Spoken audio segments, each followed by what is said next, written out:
I know the interest in casualty figures, and all I can say is it's not possible to have solid casualty figures at this time. And the various components are doing roster checks, and we'll have information at some point in the future, and as quickly as it's possible to have it, it will certainly be made available to each of you. I'll be happy to take a few questions after asking First General Shelton if he would like to say anything, and then we will allow the others to make a remark or two. Thank you, Mr. Secretary. Ladies and gentlemen, as the Secretary just said, today we have watched the tragedy of an outrageous act of barbaric terrorism carried out by fanatics against both civilians and military people, acts that have killed and maimed many innocent and decent citizens of our country. I extend my condolences to the entire Department of Defense families, military and civilian, and to the families of all those throughout our nation who lost loved ones. I think this is indeed a reminder of the tragedy and the tragic dangers that we face day in and day out, both here at home as well as abroad. I would tell you up front, I have no intentions of discussing today what comes next, but make no mistake about it, your armed forces are ready.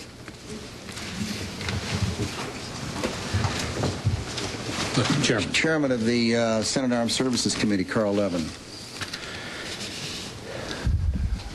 Our intense focus on recovery and helping the injured and the families of those who were killed is matched only by our determination to prevent more attacks and matched only by our unity to track down, root out, and relentlessly pursue terrorists, states that support them, and harbor them.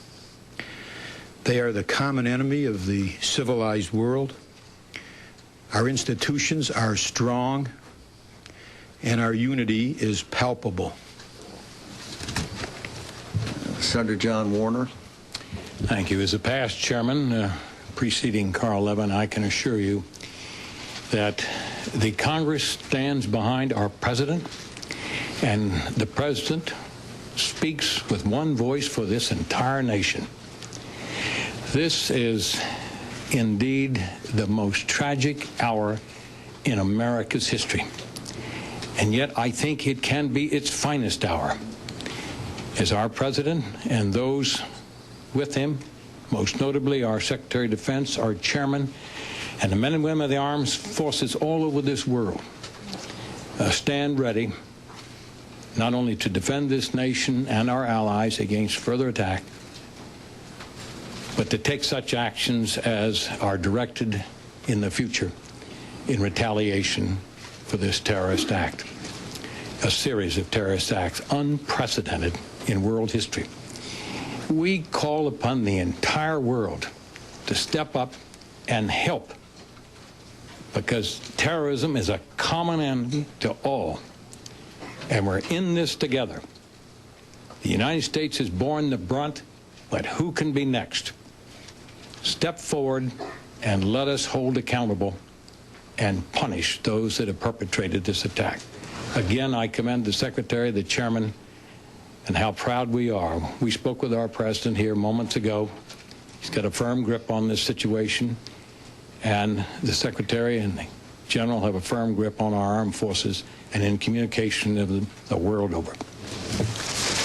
Thank you very much. We'll take a few questions and then we'll adjourn. Charlie. Mr. Secretary, did you have any inkling at all in any way that something of this nature and something of this scope might be planned? Charlie, we don't discuss intelligence matters. I see. And how would you respond if you find out who did this?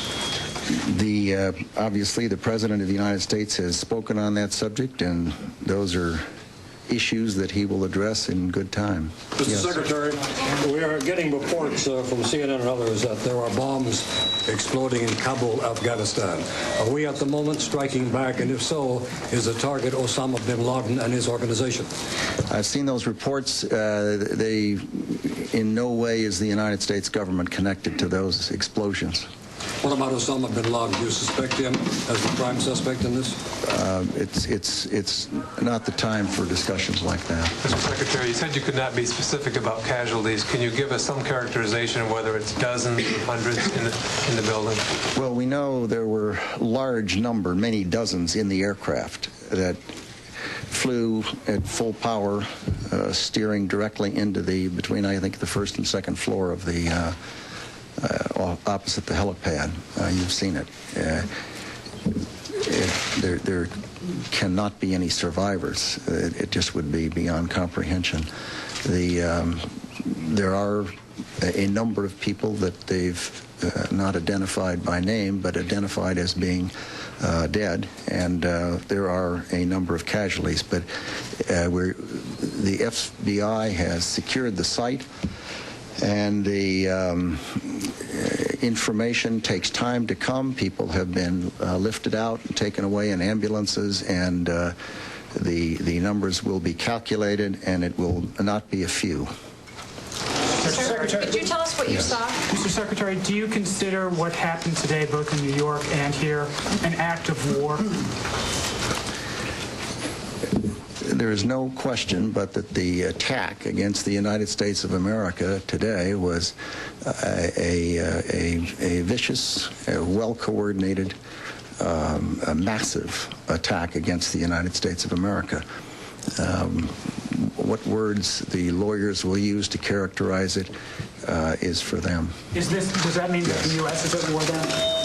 Mr. Secretary, you said that the Pentagon would be open for business tomorrow. What kind of assurances can you give the people who work here at the building that the building will be safe? A terrorist can attack at any time, at any place, using any technique.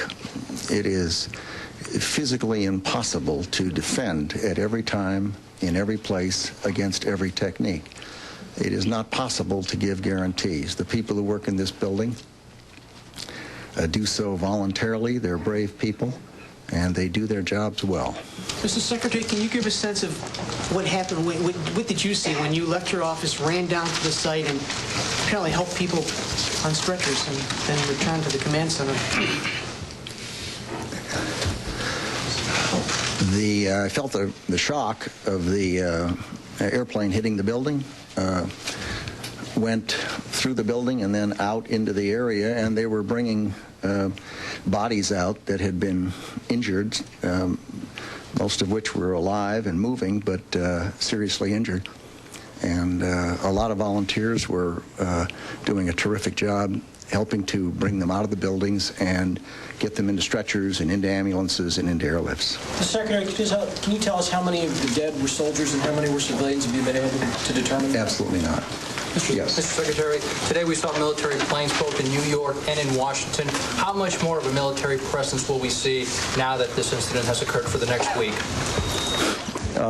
Those kinds of decisions are made day to day. It is correct that we had aircraft flying protective missions at various places in the United States today, and they will do that as appropriate. Mr. Secretary, what do you say to the American people who may have questions on how something so coordinated has been carried out against this nation? What do you say to them who might not have confidence that our intelligence and our security are what they should be? I say to them that the President of the United States will be making some remarks to them this evening that will address those subjects. Mr. Secretary, you've declared, the Pentagon has declared threat con Delta forces around the world. Could you tell me why? Have you received any threats, or has anyone claimed credit for this? We have, in fact, declared force protection condition Delta and a condition of high alert, indeed the highest alert. We did so almost immediately upon the attacks, and it is still in force. Secretary, were there threats issued against other U.S. facilities elsewhere in the world today? I don't know that there's a day that's gone by since I've been in this job that there haven't been threats somewhere in the world to some facility somewhere. It's one of the complexities of the intelligence business that you have to. That, of course, is we believe that's the president's helicopter arriving on the South Lawn. Sometimes they will bring in more than one, just in case, so nobody knows for sure which one the president is aboard. So we'll watch this with some care as we see the white-top helicopters of the very kind that become Marine One anytime they ferry the president from one location to another. This is the first one to land, and we'll see in a moment whether this is indeed the one the president is aboard or whether some staff member will emerge from it and the president will come on a subsequent one. But that picture is the south grounds of the White House. We saw moments ago, and you might have seen it when we flashed it on the screen, a picture of the dome of the Capitol as a couple of helicopters went by. There were indeed there was a little fleet of them, 4 or 5 helicopters that went by carrying staff, one presumes, military personnel, and no doubt some of the president's security people.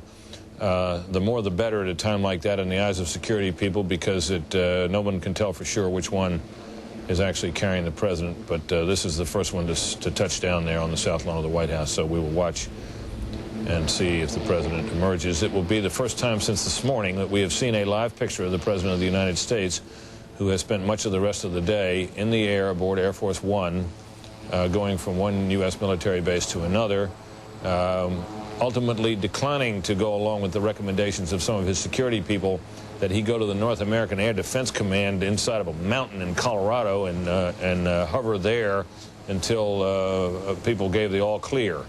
The president's advisors were not pleased with that request, felt it made the president look in an inappropriate light, and the result of that was the decision to come back here this evening, and that is what we are watching unfold as we speak here.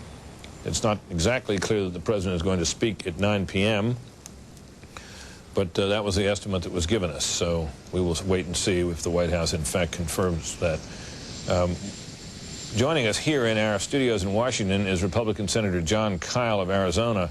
Senator Kyle, you've now had a chance to be briefed yourself. You've heard the remarks from the Pentagon by a couple of your colleagues and, of course, by the Secretary of Defense. What are your impressions at this hour of this whole entire situation and the United States' response to it to date? Britt, I think those expressions were entirely appropriate. The concern for those who were injured and the concern for the families of those who were killed. The commitment that we would do everything we could to bring the perpetrators of this tragedy to justice and do what we could to ensure that it didn't happen in the future. As a member of the Intelligence Committee, though, I'm going to interrupt you to note that there's the president. I'm delighted that the president has returned to Washington. I think the American people want to hear from him. I hope we'll hear from him tonight.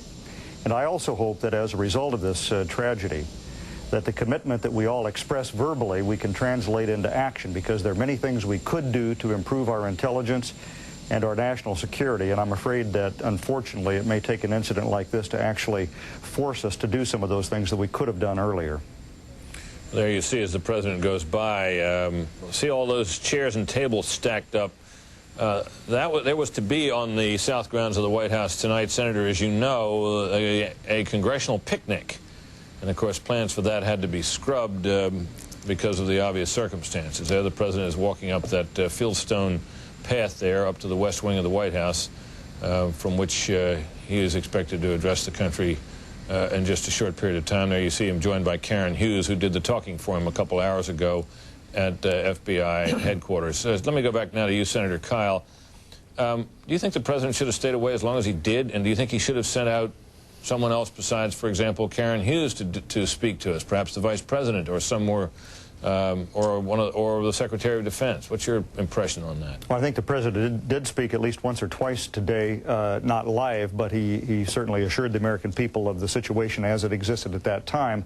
And as you noted, did not follow the advice of his security folks and decided to come back to Washington tonight. I think that was the right decision. I think the American people want to hear from him. I think it's also important, though, that none of us jump to conclusions about exactly what's happened or who's behind it or what we should do next. We want to hear from the president what he knows about that right now, and my guess is that he'll be somewhat guarded until he has all of the facts as well. Well, I suspect you're right. Senator Kyle, very nice to have you. Thank you for joining us and giving us your impressions of this situation.